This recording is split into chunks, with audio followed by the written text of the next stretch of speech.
ఒకరిని చూసినప్పుడు నువ్వు అంగదుడు లాంటి వాడివిని అంటూ ఉంటారు. అలా ఎందుకు అంటారు? అంగదుడు అంటే అర్థం ఏమిటి?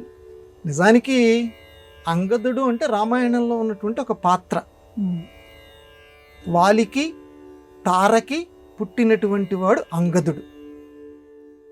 అంటే యువరాజు వాలి చంపబడిన తర్వాత సుగ్రీవుణ్ణి రాజుగా చేసిన తర్వాత కూడా వాలి చనిపోబోతూ రాముడి దగ్గర ఒక వాగ్దానం తీసుకుంటాడు, నా తర్వాత ఈ రాజ్యానికి యువరాజు కింద అంగదుణ్ణి చెయ్యి అని.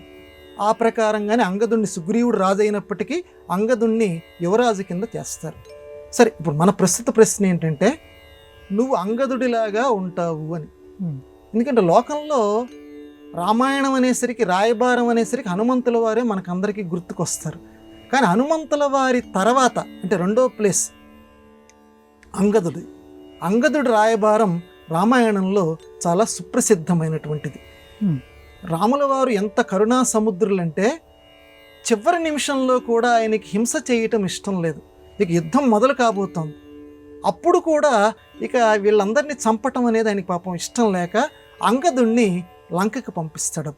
ఒక్కసారి చెప్పిరా మళ్ళీ, అనవసరంగా ఆ రావణుడు తను చనిపోతూ అందరినీ కూడా, లంకలో ఉన్న అందరినీ కూడా మరణానికి గురి చేస్తున్నాడు. యుద్ధం ఆపమని, నా సీతని నాకు తిరిగి ఇచ్చేయమని ఒక్క మాటగా నువ్వు వెళ్ళి చెప్పిరా అని అంగదుడికి మాత్రమే రాముడు చెప్తాడు. ఏమి అంతమంది ఉన్నారు కదా, హనుమంతుల వారికి చెప్పచ్చు కదా, మిగతా వానరులకి చెప్పచ్చు కదా, కానీ ఒక అంగదుడిని మాత్రమే పిలిచి నువ్వు వెళ్ళి చెప్పిరా అంటాడు. అంటే గద అక్కడ పేరు వ్యాఖ్యాతలు విశ్లేషించారు. ఎందుకనంటే శ్రీరామచంద్రమూర్తి విష్ణుమూర్తి స్వరూపం. నేను మాట్లాడితే నేను మానుషం నేను మనుష్య జన్మ ఎత్తాను అని చెప్పి ఆయన చెప్తూ ఉంటాడు, కానీ ఆయన విష్ణుమూర్తి స్వరూపం రామాయణంలో అక్కడక్కడ మనకి కనపడుతూనే ఉంటుంది. కాబట్టి విష్ణుమూర్తి స్వరూపం అనే అక్షరం విష్ణుమూర్తికి సంబంధించిన అర్థాన్ని చెప్తుంది. కాబట్టి అంటే విష్ణువుని గద పొందించేవాడు. అంగదుడు అంటే విష్ణుమూర్తిని పొందించేవాడు, అంటే దైవాన్ని దగ్గరగా చేసేటువంటి భక్తుడు అంగదుడు. కాబట్టి అంగదుడికి అంత ప్రాముఖ్యతని శ్రీరామచంద్రమూర్తి ఇచ్చాడు. ఇది లోపల ఉన్నటువంటి ఆధ్యాత్మిక అర్థం. పైకి ఏంటంటే అంగదుడు చాలా బలవంతుడు.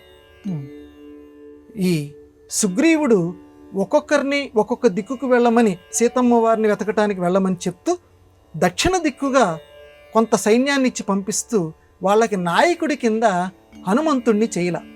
వాళ్ళని జాగ్రత్తగా మనం పరిశీలించాలి. నాయకుడి కింద అంగదుణ్ణి చేశారు. అంటే అంగదుడిలో చిన్నప్పటి నుంచి కూడా నాయకత్వ లక్షణాలు ఉన్నాయి.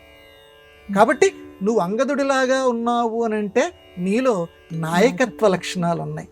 అలాగే నువ్వు అంగదుడిలాగా ఉన్నావు అంటే నువ్వు చక్కని దైవభక్తుడివి అని అర్థం. నువ్వు అంగదుడి లాంటి వాడివంటే నువ్వు చక్కటి దైవభక్తుడు లాంటి వాడివని.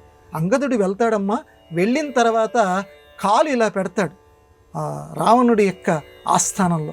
పెట్టిన తర్వాత ఈ కాలు కదిలించండి చూద్దాం అంటాడు. అప్పటికే హనుమంతుల వారి దెబ్బకి లంక అంతా చాలా బెదిరిపోయింది. లంకా దహనం అయిన తర్వాత ఈ కాలుని ఎవడన్నా కదిలించగలడా చూస్తానంటాడు. ఎవ్వరు కూడా కదిలించలేరు.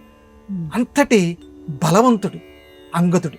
కాబట్టి నువ్వు అంగదుడిలాగా ఉన్నావు అని అంటే నువ్వు శారీరక బలము కలిగినటువంటి వాడివి అని అర్థం.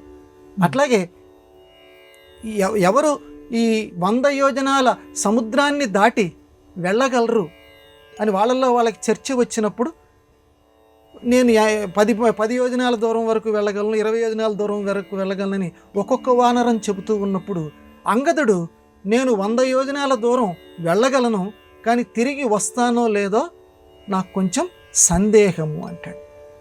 అంటే నువ్వు అంగదుడి లాంటి వాడివని ఎందుకనంటే ఉన్న విషయం ఉన్నట్టుగా చెప్పగలగాలి. చాలామంది సామర్థ్యం లేకపోయినప్పటికీ నలుగురిలో ఎక్కడ నగుబాటు వస్తుందో అని చెప్పి లేని సామర్థ్యాన్ని ఉన్నట్టుగా చెప్తారు.